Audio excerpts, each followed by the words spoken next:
show you how to find your bookmark on your Twitter, and that is how to find your saved post on Twitter. You're on your Twitter and you now like some posts, you just save it. Where do you find them? Let's get started.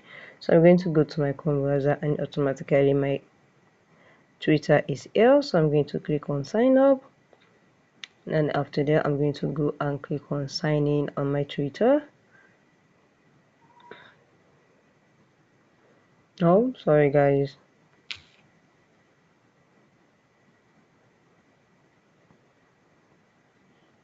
So I'm going to go to the X come here.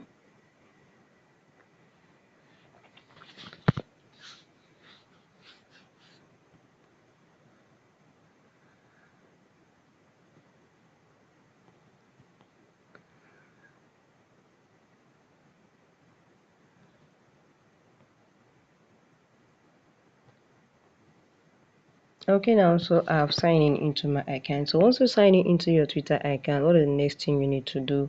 You got how to find your bookmarks, your saved post. How do you find it? Okay, what you need to do is click on this your profile picture here. If there's a picture here, it's going to bring your picture, but currently I don't have any picture, so it's going to be like it. And next thing, you come to your bookmark here and you're going to find your bookmark exactly. So if you want to remove it, just click on this. It's going to remove. You can see it very easy. So guys, if you found this video helpful, click the like button, share, drop a comment, and subscribe. Thank you so much guys. See you on the next video.